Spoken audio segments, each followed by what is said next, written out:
Magandang umaga po sa inyo lahat. Yung pong ating gospel passage ay ito yung passage tungkol sa bread of life. Jesus referring to himself as the bread of life or tinapay ng buhay. Pero hindi yan ang ating pagtutuunan ng pansin sa ating pagninilay. Merong isang verse dito na sinabi ni Jesus sa kanyang mga tagapakinig. Itong sinabi niya, hindi nangangahulugang may nakakita na sa Ama. Yaong nagmula sa Diyos, ang tanging nakakita sa Ama. Parang sasabi dito ni Jesus, wala pa nakakita sa Ama, kundi yaong nanggaling sa Kanya. At sino ang nanggaling sa Ama? Ang siya makakakita. Sino yon? Tinutukoy niya ang kanyang sarili. Sa Ingles, ganito ang pagkakabigkas. For no one has seen the Father except the one who comes from God. He has seen the Father. No one has seen the Father. Anong ibig sabihin yan? Wala pang taong nakakita sa Ama. Alam niyo ho, sa panahon ng mga Hudyo before the coming of the Lord Jesus Christ in the Old Testament, merong paniniwala yung mga tao na sino mang makakita sa Diyos ay mamamatay. Ha? Sino makakita sa Diyos ay namamatay. Example, si Moses sa burning bush. Yung burning bush, yan yung pagpapahayag ng presensya ng Diyos kay Moses. Pero nung naramdaman ni Moses na yun ay presensya ng Diyos, ano ginawa ni Moses? Yumuko at itinago ang kanyang muka. Ayaw niya makita ang Diyos, ang mukha ng Diyos. Sapagkat pag nakita niya mukha ng Diyos, mamamatay siya. Pero pinayagan ng Diyos na makita ni Moses ang Diyos. Pero hindi buong mukha. Sabi sa Exodus 33, verses 22 to 23, likod lamang ng Diyos na dumaan ang nakita, pero hindi mukha ng Diyos. Ha? So merong paniniwala, pag nakita mo ang mukha ng Diyos, patay ka na. Kaya kung gusto mo maging malambing sa iyong impaktang asawa, ha? Pwede kang maglambing, sana makita mo na ang Diyos. Pag nakita mo ang Diyos, ikamamatay mo yan, no? Ganun ang pananiwala, no, ng mga Hudyo. Pero hindi kay Jesus. Si Jesus, siya ang salitang buhay, salitang nagkatawang tao. At ang misyon ni Jesus ay ipakita itong Ama, itong Diyos na hindi nakikita. Na pag nakita ng tao ay mamamatay, kay Jesus hindi. Ang kanyang misyon ay ipahayag, ipadama ang presensya nitong Diyos na hindi nakikita, at sino mang makakita ay hindi mamamatay. Ha? Yan yung para kay Jesus. How did the Lord Jesus reveal this invisible Father? In theology, we call it through the incarnation. Karne, laman. Ang pagsasalaman ng Diyos sa pagkatao ni Jesus. Ang pagkakatawang tao ni Jesus. Sa pagkakatawang tao ni Jesus, ang Diyos na hindi nakikita ay nakita. Meron na ba kayo nakitang tao? Meron na bang taong pinanganak na hindi nakikita? Aba, hindi tao yan. Ha? Multo yan. Multo yan. Ay, nandyan na yung parish priest natin, pero hindi makita. Hindi tao yan si Father Steve. Sapagkat pag naging tao ka, you occupy space and time. And there's materiality in you, there's physicality in you, and if there's physicality in you, you will be observed, you will be seen. So si Jesus, sa kanyang pagkakatawang tao, itong Diyos na hindi nakikita ay nakita sa kanyang pagkatao. Kaya nga sabi ni St. Paul sa kanyang sulat, sa Colossians 1, verse 15, He is the image of the invisible God. Siya ang larawan ng Diyos na hindi nakikita, no? The unseen God becoming seen in the very humanity of the Lord Jesus. Jesus is God in human form, the invisible God made visible.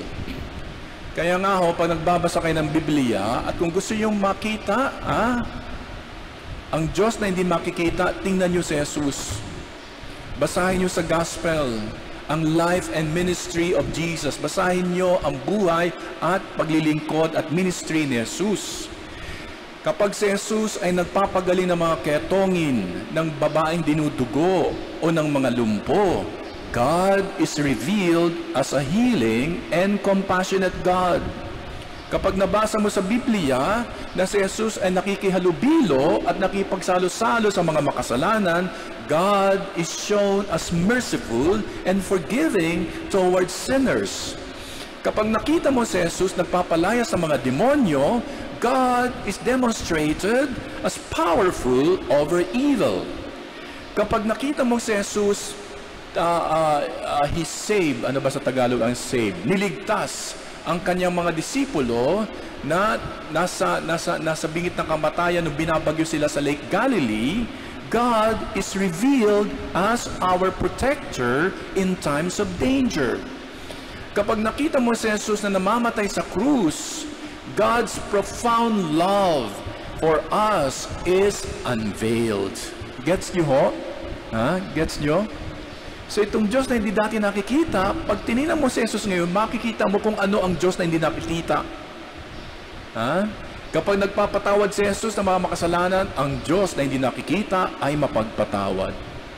Kapag si Jesus nagpalaya sa mga demonyo, ang Diyos na hindi nakikita ay mas makapangyarihan kesa sa demonyo. Kapag si Jesus nagpagaling ng mga may sakit, ang Diyos na hindi nakikita ay isang Diyos, na isang healing and compassionate God. So Jesus, the bread of life, feeds and nourishes us through His presence, through Jesus' love, through His teaching, healing, and compassion. In doing so, He reveals the invisible God, using His humanity to show us God's love, God's mercy, and wisdom.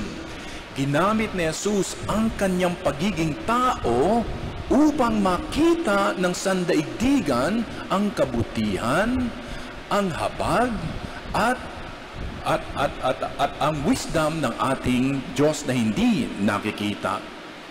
Pero itong malaking hamon sa atin, kung ginamit ni Jesus ang kanyang pagkatao para makita ang Diyos, tayo rin na mga tao, kung saan nakibahagi si Jesus sa ating pagkatao, dapat din we will be using our humanity to manifest the Lord's presence, to manifest God's love, to manifest God's mercy, to manifest God's compassion.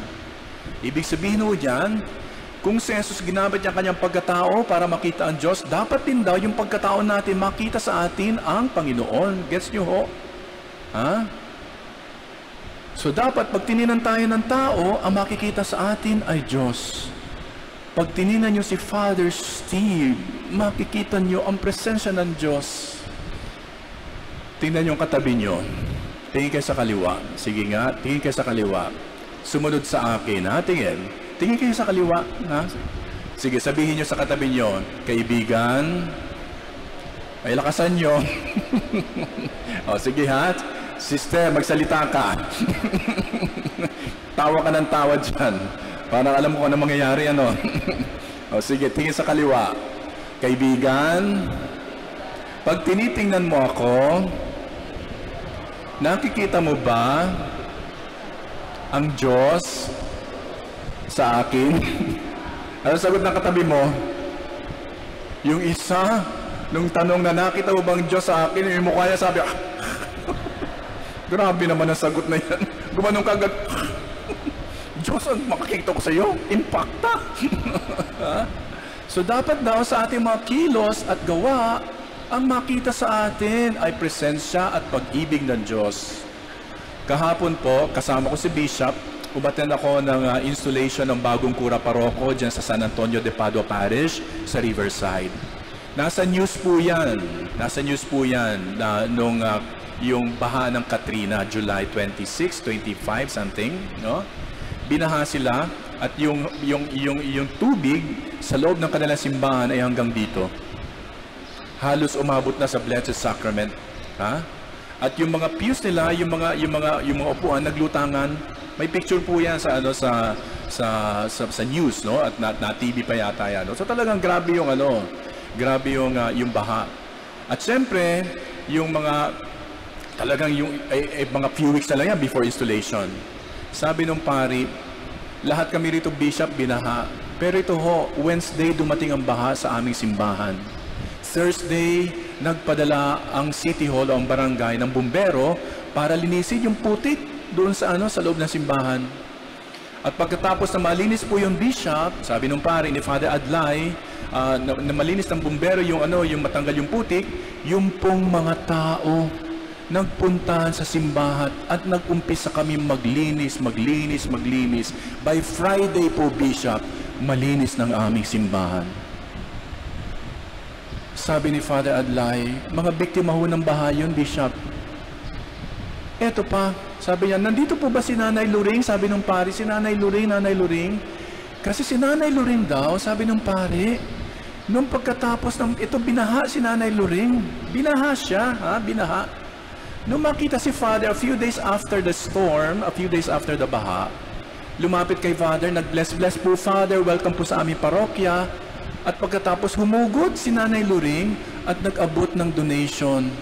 Sabi niya kay Father, Father, malapit na pala installation niyo. Baka magamit po sa simbahan.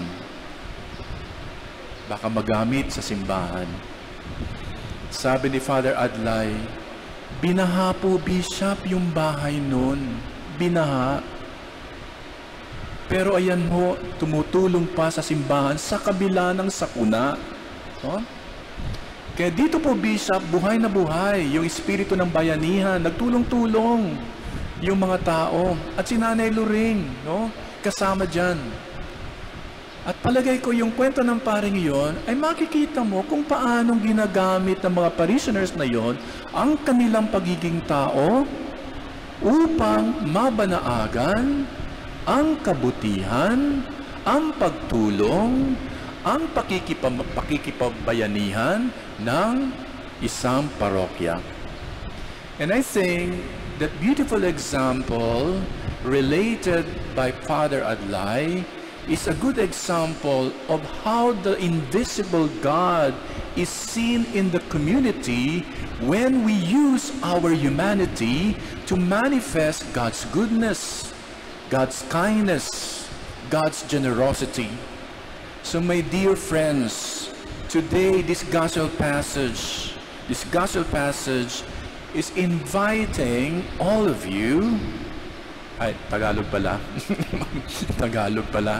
So mga kaibigan, ito pong passage na ito. What's passage in Tagalog, by the way?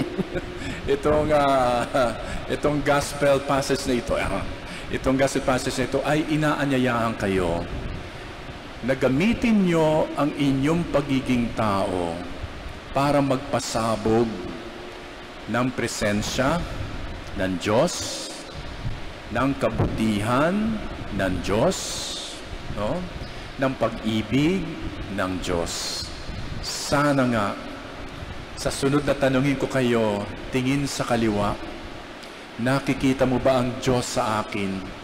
Hindi ka na magre-react na ganito, kundi magre-react ka ng nakikita ko ang Diyos sa iyong pagkatao. Amen? Palakpakan natin ang Panginoon.